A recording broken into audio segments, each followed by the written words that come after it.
Now we are moving to second talk. The second speaker for today's webinar is Dr. Sunitha Sampathi from Geetham School of Pharmacy, Hyderabad, India. She will be delivering a talk on formulation approaches to improve the brain uptake by intranasal delivery. Before the talk, I would like to present a brief introduction of Dr. Sunitha Sampathi. Dr. Sunitha is working as an assistant professor at School of Pharmacy, Geetham University, Hyderabad, India. She was awarded a PhD in Pharmaceutical Sciences from the College of Technology, Osmania University, India in 2011. She is having a total of 18 years of experience in teaching and research. Dr. Sunitha's research interest focus on the formulation development using nanosuspension, micro and nanoemulsion, polymeric and lipid nanoparticles, and complexation using QBD approach for antiretroviral, anti-cancer, and anti-osteoporotic drugs, and with a special focus on intranasal delivery for antidepressants. As a principal investigator, she successfully completed 2 government-funded projects. Till today, 30 master and 3 PhD candidates have been graduated, and currently 5 PhD candidates are pursuing their postgraduate studies under her supervision. She has published 42 research and review articles in peer-reviewed international journals with an overall impact of 50. She is also an author for 5 book chapters and is also serving as a reviewer for many pharmaceutical journals. With this brief profile, I now request Dr. Sunitha Sampathi to start her presentation. Thank you. Thank you, Dr. Ravi, for your nice introduction. Yeah, I'm going to start my presentation. I'm going to share the presentation.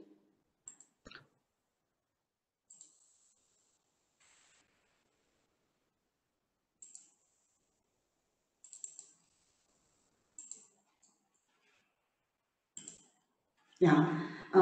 Can you see the slides, Dr. Ravi, sir? Yes, we can see. Yes, ma'am. Yeah. Once again, a very good afternoon to all the eminent personalities in the field of pharmacy, professors, colleagues, and dear students.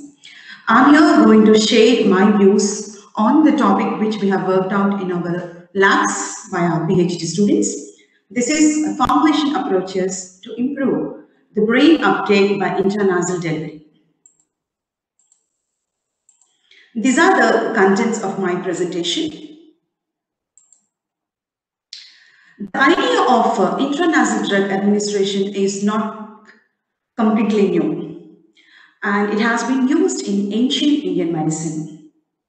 According to the Charaka Samhita, Nasya is regarded as the best treatment for Shirogas. Acharya Vagbhata said, Nasa Sirasodharam means nose is the painless and direct opening for delivery of medicines to the cranial cavity. And one of the ancient Indian medicine which is followed in India is Ayurveda. And in Ayurveda, the treatment is given by Panchakarma, where different types of routes are used for delivering the drugs as well as for cleaning the toxins from the body. And one for such route is the Nasya.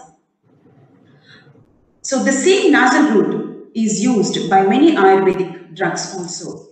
I'm just presenting a small case study on that.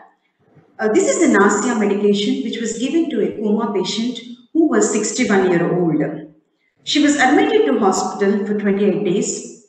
Later, the physician has suggested to take the patient to home or continue the physiotherapy. So along with the biomedical approach, the Ayurvedic people, they have even administered 2 types of formulations to her in the form of a nasal powder and in the form of a nasal vapors. So on 7th day, they observed that the patient was able to open the eyes and she was even responding to verbal responses on the 14th day. So though the nasal route of administration may pose challenges to humans, but microbe knows this intranasal route better. And many of the airborne infections are spread via nasal route. So when a traditional system of medicine medicine testifies the use of nasal drug delivery, and many living organisms in the environment can access this route into the brain easily. How can we utilize this knowledge for drug delivery systems? And brain targeting has always been a challenging to the various, because of the presence of various physiological barriers which are called as blood-brain barriers, and hence resulting in low bioavailability of the drugs when they are administered by conventional strategies like oral or parenteral. And this particular problem we can tackle by delivering the drugs through intranasal route of administration, where the drug reaches the brain, to all parts of the brain, because of the direct access of these particular medicines to the brain. If you look into the advantages of intranasal delivery, there are many advantages. It is a non-invasive and convenient method of administration. It avoids the drug degradation, which was highly reported when the drugs are given by oral route of administration. We can avoid the first-pass metabolism. We can enhance the bioavailability of the drug. At the same time, when the drugs are given by intranasal delivery, it can circumvent the blood-brain barrier, and we require only a low dose of drugs. There can be a rapid action, and the drug reaches the target site. No need of any modification of the therapy, and dose-related side effects can be reduced. Now, when the drugs are administered by intranasal route, the drug can take any of these particular pathways. So first, it may enter into the olfactory region as well as the respiratory region, and following, it may reach the brain directly or to the CSF. So though intranasal drug delivery system has numerous clinical applications, there is a high incidence of chances that we can use this particular approach for targeting the drugs for the many neurological disorders. If you look into the statistics of neurological disorders, they are increasingly every year, and the deaths related with these particular neurological diseases are also increasing. Hence, we need to have some strategies where we can directly deliver the drugs to these neurological disorders. And many researchers are working in this direction so as to see that the drug reaches to the required target. But as we know that most of the drugs are administered by conventional route of administration, that is either by oral route or the parenteral route. But when the drugs are given by the oral route, especially for the neurological disorders, there are always barriers which are there at the central nervous system. And because of the harsh environmental GI pH, the therapeutic effect of the drug is going to be short, and the drug undergoes first-pass metabolism, thereby reducing the systemic absorption and leading to a poor bioavailability. So therefore, in order to enhance the therapeutic activity, always we increase the dose of the drug and we use it for a long-term therapy. But when they are used for a long-term therapy, there are always side effects related with the dose of the drug. So therefore, we have a number of techniques which can be used for the targeting the central nervous system. And one particular approach is where we can use by means of an alternative routes where the drugs can be administered by intranasal delivery. So there are various carriers which can be used, which are called as nanocarriers. So these are the different types of nanocarriers which can be used, and where the work is highly reported by many researchers for targeting this particular brain by using the intranasal approach. And in our lab, we are focused, we started working in the area of nanosuspensions and micro or nano emulsions for nose to brain targeting delivery. And we are also using solid lipid nanoparticulate approaches, polymeric nanoparticles, as well as nanostructured lipid carriers for other route of administrations. Now, these are the drugs which are there in the clinical trials for nose to brain delivery, and you can see here the oxytocin nasal spray. It is used for the indication of the cognitive and reactive fever, and the status is in the recruiting stage. And these are some of the FDA-approved drugs for intranasal delivery, which are available in the form of a nasal powder and nasal sprays. Now, as I said, we are working in the area of the nanosuspensions. So the question is, do really the nanosuspensions can be used for the CNS via the nose to brain delivery? Are they really going to work? Yes, they are going to work, because the nanoparticles or the nanosuspensions are the one where these are the drugs where it is in the colloidal stage, and the drug is mainly stabilized by using the stabilizers to bring the size to nanometric range. So when the nanosuspension containing the particles less than nanometers, in nanometers, definitely they have larger surface area. And the other advantage or the beauty of this nanosuspension technique is that we are using different types of polymers, and some polymers may have the property of adhesiveness, and thereby they retain the particles into the nasal mucosa and increases the solubility of the drugs. Thereby there is an increased rate and amount of the drug that is reaching the site. At the same time, we can expect high concentrations of the drug. And in nanosuspensions, we are not using any toxic solubilizers or co-solvents. We are using the stabilizers as per the inactive ingredient database reported as per the FDA in the limits. Now, there are many approaches for preparing these nanosuspensions. We have a top-down techniques as well as bottom-up approaches. Now, this is the case study which I am going to present, and this is the work which we have done in our laboratory. This is the started work, and we are exploring in this particular area with different formulation approaches. So the first approach what we have taken is a nanosuspension for Zotepine. Zotepine is the BCS class 2, which is called as Biopharmaceutical Classification System 2, which has low solubility and high permeability. And the drug is available in the market in the form of a tablet, and the dose of the drug ranges from 75 mg to 150 mg. So when the drug is administered by oral route of administration, the drug undergoes first pass metabolism, leading to low bioavailability of the drug. And at the same time, because of the blood-brain barriers, the entry of the drug into the brain is also limited. Hence, the objective here, what we have planned is that we can increase the solubility of the drug by using a nanosuspension approach, where we have selected two approaches, a sonoprecipitation approach followed with a combination technique with using high pressure homogenizer, and then we have characterized the whatever the formulations we have defined for the particle size by using a Malvern zetasizer as well as scanning electron microscopy, and followed with the ex vivo studies and in vivo studies in the rat models. Now, here we have prepared the nanosuspension by a simple sonoprecipitation technique, where we dissolve the drug in the organic solvent and followed by the addition of the organic solvent in the aqueous stabilizer, and followed by subjecting it to sonication and complete evaporation of the solvent, and then freeze drying the product to get a freeze dried nanosuspension. Now, in the combination technique, as reported by the Lee et al., the combination technique always gives us a low particle size. So hence, after precipitating the drug into the aqueous stabilizer system, we have subjected that to a rota evaporator to completely evaporate the solvent, and subjected that to high pressure homogenizer at different pressures as well as different cycles. Now, if you look into the results, initially we have selected different solvents which has high solubility for the drug.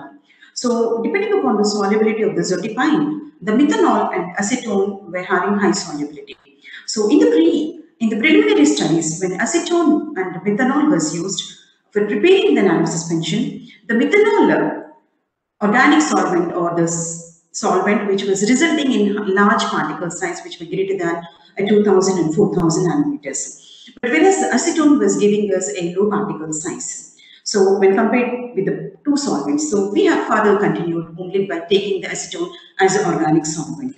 So if you see this particular slide, we have initially selected a single surfactant, and we have used polymeric stabilizers as well as surfactant based stabilizers at a fixed concentration. Except the polymeric stabilizer, which is HPMC, in other cases, we can see a larger particle size with a high PDI and the respective zeta potential. But if you look into the HPMC, this is the one which is giving a particle size around 1000 nanometers. Now then we thought even the soya lecithin is giving a very large particle size. So then we have said if these are the polymers and the stabilizers which are available in the lab. So we have selected these things. And we have taken HPMC further, and we worked out with the combination of the various surfactant stabilizers. Now, when we have worked out in double combination, because combination of stabilizers always gives us a less particle size. So the pluronic F127, which is based on the polypropylene glycols, and HPMC resulted in a particle size of 780 nanometers with a PDI of 0.4 and a zeta potential of 10.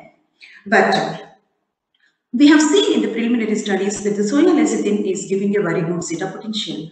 So then we thought to combine the pluronics, HPMC and soya lecithin at the fixed concentration, and found that it is giving a particle size of near to 500 but with a very good zeta potential. So hence we have selected the combination of these three stabilizers and worked out in different ratios. We have fixed the ratios of all these stabilizers as per the inactive ingredient database which is there in the US FDA, and accordingly we have fixed our surfactants concentrations. Now, when we have done the various trials using these particular surfactants in different ratios, we found that a formulation of F18 consisting of a pluronics 127 of 0.3, soya lecithin 0.4 and HPMC 0.3 weight by volume reduced the particle size or giving a particle size of 514 nanometers on an average with a low PDI and a very good zeta potential. Hence, we have carried out this particular formulation as an optimized formulation for further studies. Now, whatever the formulation which we have optimized using the sonoprecipitation technique was taken as per combination technique. So, in the combination technique, the optimized formulation, initially we have checked for two process parameters. The first one is the pressure. We varied the pressure from 300 bars to 1500 bars for 3 cycles. And you can see from the graph clearly that when the nanosuspension was prepared at 300 bar, the particle size was around 1400 nanometers. But as the pressure was increased to 1500 bar, the particle size was reduced near to 500 nanometers to 600. So hence we have fixed the pressure to 1500 bar. And later at 1500 bar, we have continued and increased the number of cycles from 3 to 24. And if you see from the graph, there was a decrease in the particle size at 12 cycles. So that means at 1500 bar, for 12 cycles, the nanosuspension is giving a low particle size of around 350 nanometers. This was measured as per the Malvern zetasizer. And a further increase in the number of cycles did not have any effect on the particle size. So we thought of continuing the high pressure homogenizer at 1500 bar at 12 cycles. Now, this is the particle size and the PDI and zeta potential, which was measured as per the Malvern zetasizer. So where you can see that the particles are having a very good uniformity with a low PDI and a good zeta potential. Later, we have subjected that to scanning electron microscopy. And if you look into the images of the drug, this is a pure drug, as well as the drug which was precipitated from the organic solvent. They are rectangular blocks and where the size was more than 5 microns. The nanosuspension is reported in the C and D, which is prepared with the sonoprecipitation technique. And here you can see the particles are discrete. They are converted to spherical shape. And the particle size with the sonoprecipitation technique was around 200 to 270 nanometers. And all the particles are spherical and individual, they are not agglomerating with each other. And in case of the combination technique, still the particle size has been reduced because of the principle involved in the high pressure homogenization, where it is based in interaction as well as impaction process involved in the technique. And the particle size here was reduced to 130 to 140 nanometers, and they are spherical and discrete and they are not agglomerating. Now later we have subjected that to stability saturation studies, and we found that the nanosuspensions prepared with the two techniques of sonoprecipitation and combination technique is having high solubility of the drug as compared to the plain drug. In the similar direction, we have then continued for the drug release studies, which we have done in simulated nasal fluids of pH 5.5. So if you look into the graph, the plain drug is releasing less than 15% at 120 minutes. But whereas the nanosuspension prepared with the combination technique was releasing more than near to 80% of the drug is released for 120 minutes, followed by the combination technique, which can be attributed to the reduction in the particle size as explained by Noyes-Witten equation. Later, as per the short-term stability studies which we have done for the nanosuspension, by storing at 2 different temperatures of 5 degrees and 25 degrees, we in fact thought of subjecting this to accelerated stability conditions, but because of the technical problem with the instrument, we couldn't go ahead. And from the data, we can clearly see that the nanosuspension was stable for 1 month with a little increase in the particle size, though it is stable up to even 6 months also, but there was a little increase in the particle size, which may be because of the osteoid ripening. Now, later we have conducted an ex vivo permeability studies using the pore. This is what is called as the nasal mucosa of the pore. So you can see from the graph that in case of the plain drug, less than 20% of the drug was permeated. But if you look into the permeability coefficient, and when the permeability coefficient was calculated, it was very high. For the nanosuspension prepared by the combination technique, it was 0.4489 folds high as compared to the plain drug, which was only 0.1%. So hence we can say that yes, the drug is permeating, and whatever the polymers we are using and the surfactants we are using, they are helping in permeating. One of the surfactants which we have used is soya lecithin, and you know that this particular soya lecithin is an ionic surfactant, it is a liptic surfactant, and it helped in permeating the drug. Now, then we have moved on to the bioanalytical development. Of course, initially we have done all the estimations using UV visible spectrophotometry at the respective landmarks, but to analyze the drug concentrations in the plasma and the brain, we have developed bioanalytical chromatogram in the respective plasma and the brain using the internal standard as olanzapine. So we can clearly distinguish the retention time of the internal standard as well as the zotepine. Now, in the pharmacokinetic studies, we have done the studies in male vista drugs, where we have used 5 groups, each group consisting of more than 9 animals. And at each time point, we were sacrificing 3 animals and collecting the blood as well as the brain after slight anesthesia under isoflurane. We have sacrificed the animals and collected the brain samples. And the samples, whatever we have collected, they have been homogenized. And the homogenized samples as well as the plasma were extracted with acetonitrile. And in case of the brain samples, we have completely dried the sample and followed by what is called as adding the acetonitrile, so that because the concentrations will be less and we don't want to directly go for that, so therefore we have dried the samples by using the nitrogen. So this is the pharmacokinetic data of the zotepine formulations in plasma as well as in the brain. This is the plasma. So you can see in the plasma, when the drug is given by intravenous route of administration, the concentrations are very high in the first hours as compared to the intranasal. But when we have looked at the concentrations of the brain, the intranasal nanosuspension is showing high concentrations in the brain as compared to the intravenous route. Okay, and accordingly, if you look into the Cmax and the AUCs, the concentrations of the drug in the brain are very high from the nanosuspension, from the respective nanosuspensions.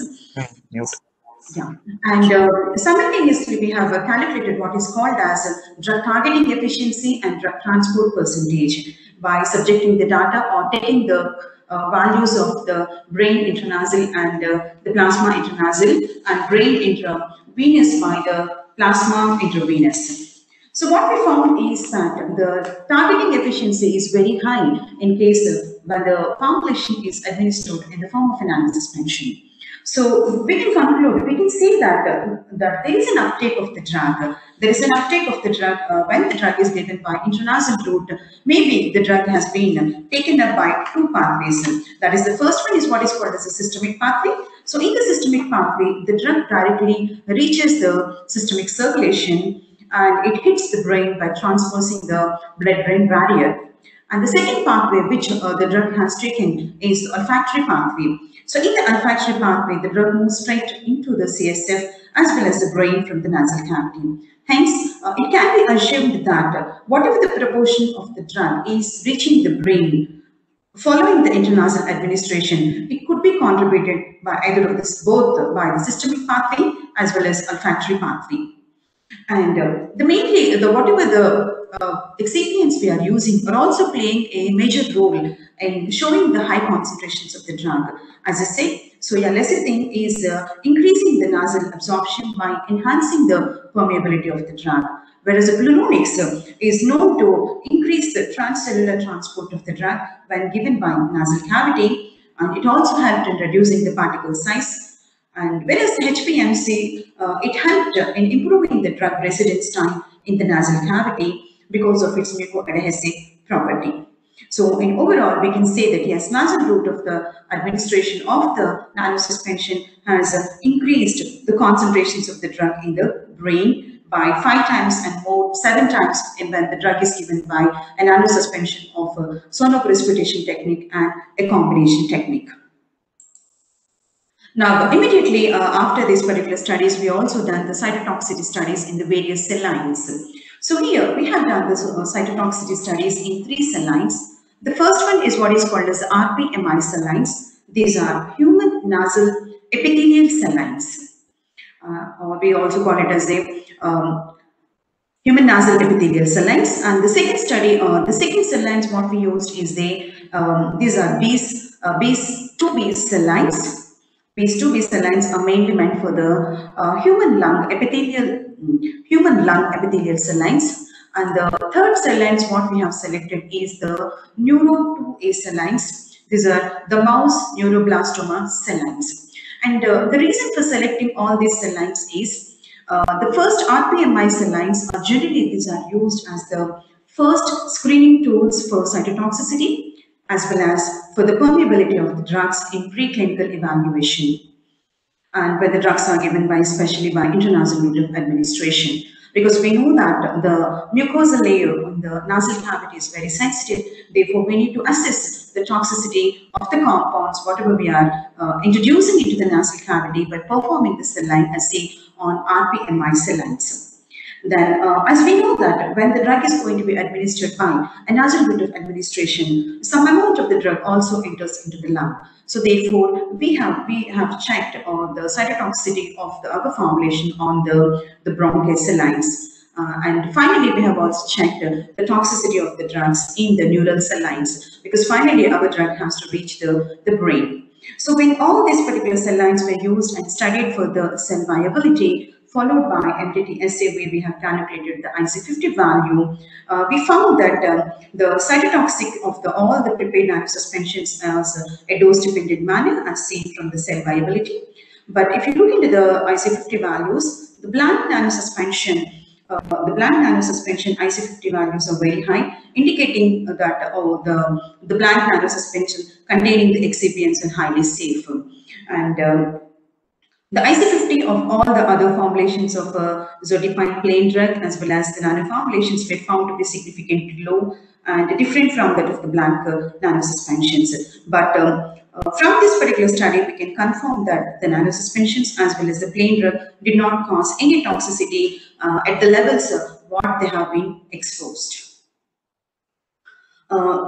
Immediately we have, after this particular cytotoxicity studies in the cell lines, we have taken forward for the ex vivo toxicity studies, which is also called as a nasal-cilia toxicity study.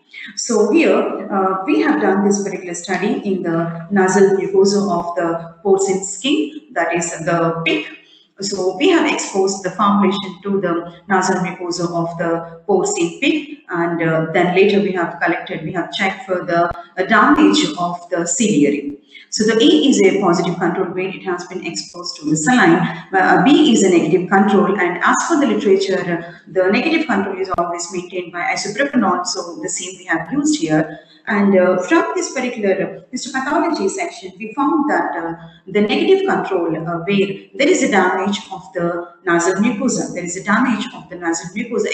damage has been observed, and there is a loss of nasal cilia also. But the nasal cilia were intact when treated with the blank nanosuspension and followed with our formulation. So from this particular study, we can say that the Zotepine formulation in the form of a nanosuspension did not show any harmful effect on nasal mucosa, and this may be attributed or contributed to the pH of the formulation, which is very similar to the pH of the nasal mucosa of 5 to 6.5.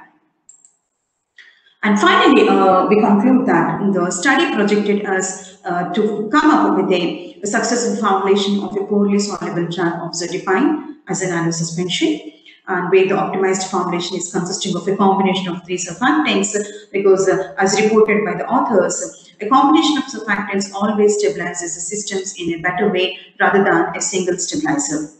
And the nanosuspension, which was prepared by the combination technique, was stable to up to 6 months with a little difference in the particle size.